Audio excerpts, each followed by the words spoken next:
Qual que é o nosso programa? Então, as 32 horas, elas estão divididas em primeiro módulo, o que a gente chama aqui de transição trabalhista, onde a gente trata um pouco das evidências e dos processos de transformação digital no mundo do trabalho.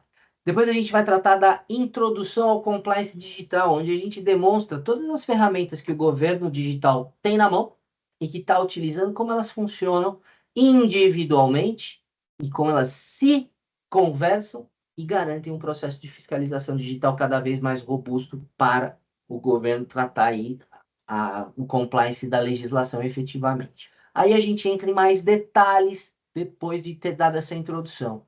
A gente vai falar sobre a movimentação eletrônica de pessoal, como é que você admite, como é que você demite, como é que você afasta os profissionais e como é que você informa isso para o social para que realmente demonstre que isso está em conformidade. Vamos falar um pouquinho da tributação da folha de pagamento, como é que você define as alíquotas previdenciárias, como é que você define o seu enquadramento, como é que você define a tributação das suas verbas de folha, o que, que tem que estar na folha, o que, que não tem que estar na folha, quais são os casos mais polêmicos que a gente tem.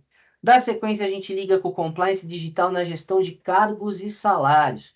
Muito embora a gestão de cargos e salários seja também vinculada à questão do desenvolvimento organizacional, da competitividade da remuneração, a gente tem hoje também uma ferramenta de fiscalização digital muito forte, que é a classificação brasileira de ocupações, porque além dela garantir o que está mais é, efervescente hoje, a tal da igualdade salarial entre mulheres e homens, e a questão de equidade, diversidade e inclusão, a gente tem também aqui o potencial de, a partir do próprio CBO, combinado com as informações que a gente manda no e-social, e aí já ligando com o saúde e segurança, haver a questão de equiparação salarial, entre outras situações. Então, a gente está fornecendo dados para o governo todo santo dia, e ele já faz meio que uma pesquisa salarial, uma pesquisa de conformidade, e vai atualizando os próprios mecanismos com que a gente vai incorporando no dia a dia.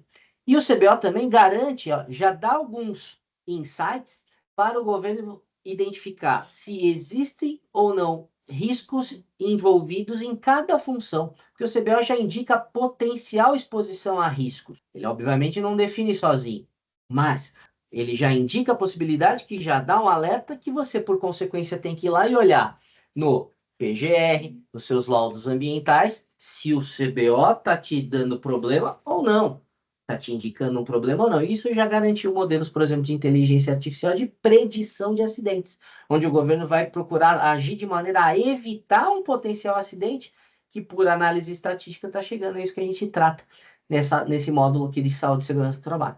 Não basta olhar só para o seu funcionário, você tem que olhar para o terceirizado também. E cada vez mais a terceirização, principalmente desde a reforma trabalhista, tem trazido várias questões do nosso dia a dia, né? Várias possibilidades de novas formas de trabalho. E vai ser cada vez mais utilizado. Então, aqui a gente tem que olhar também se tem retenção INSS ou não, se tem retenção dos impostos federais, imposto de renda, PIS, COFINS, contribuição social.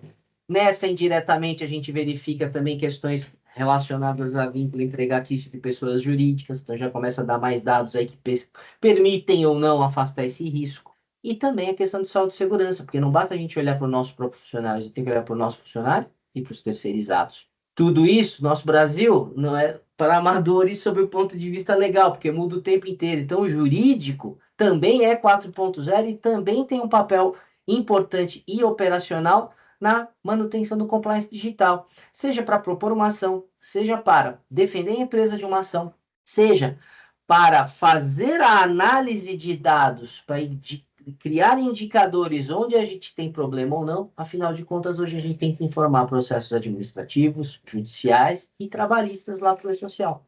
Tudo isso, tudo que passou até agora, culmina na DCTF Web, que vai gerar a guia para você, já com o código de barras para você pagar, desde que tudo tenha vindo em conformidade. E inaugura um processo de gestão de mensageria, onde necessariamente você, RH, com tributário, seja interno ou terceirizado, tem que trabalhar em conjunto para ver se está tudo ok ali. Até para fazer uma compensação adequada, para saber qual é a origem, para ver se você pode fazer uma compensação cruzada ou não, dependendo do tempo.